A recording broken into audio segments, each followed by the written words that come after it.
Hello, I'm Althea and welcome to my channel.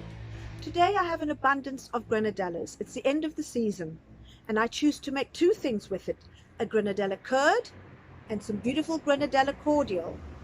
So please stay tuned. Don't forget to like and subscribe to my channel for lots and lots of interesting recipes and playing with food. Thank you.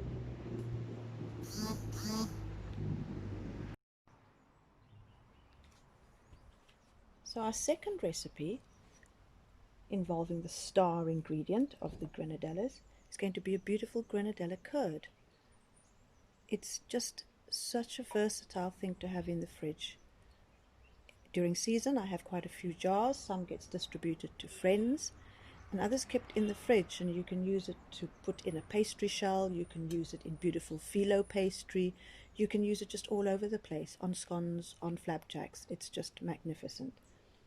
And my recipe is really simple. Quite often they talk about you doing it over a pot of water, but I am far too impatient for that. So what I have is 4 eggs into my pot, and I'm going to start off on a very low heat here because we don't want the eggs scrambling, because that'll be absolutely awful. And to my 4 eggs I have a generous half a cup of sugar and a tablespoon of corn flour. And I add the corn flour because I don't want it separating, and that has happened in the past. So the corn flour just adds as an extra binding agent. Maybe not conventional, but this is the way I do it, and I like it because it works. So it's still off the heat, and I'm just mixing all of that together and getting those lumps out. The lumps are just from the corn flour, so just a gentle mix.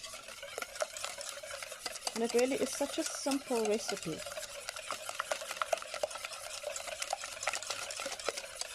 There we go, that's the extent of my mixing, because whatever other lumps there are now, the pulp will break down. I've got the pulp of 11 granadillas. It's probably about a cup, roughly. That gets added in, and I'm still not working over the heat. Stirring that in. There we go. Now I am going to turn the heat up. Just gently, for my eggs to gently cook, for my corn flour to cook out. But I don't want scrambled eggs.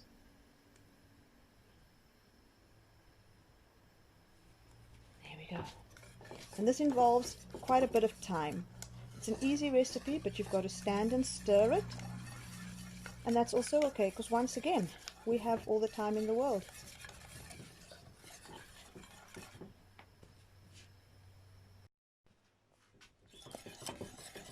So as you can see, it's thickened up really, really nicely.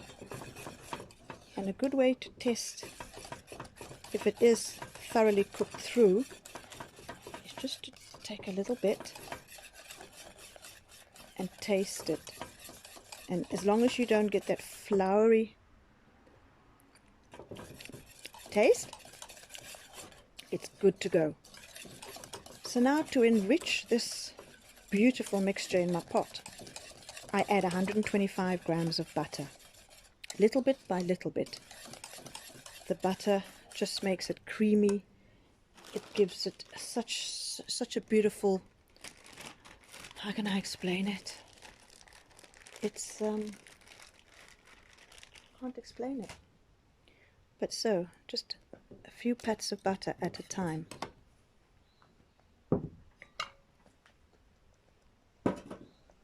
I'm going to turn the heat off because it really isn't necessary.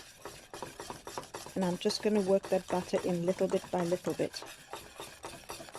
And I'll be left with a smooth, silky granadilla curd.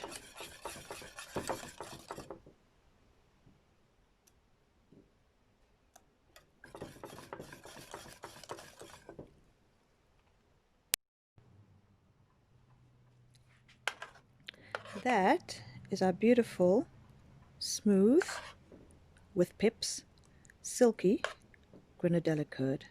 It thickens as it cools, But for now, I'm going to jar it.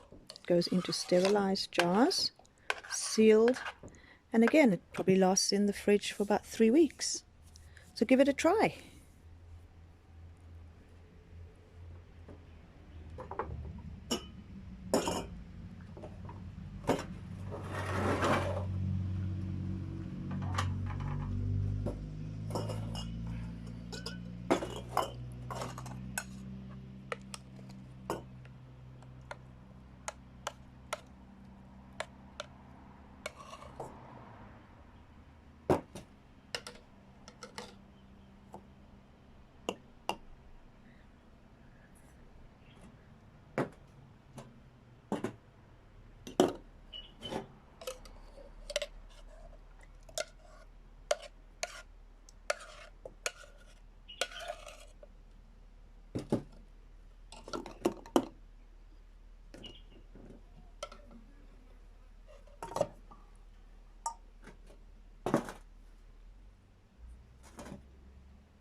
There we go. Beautiful curd.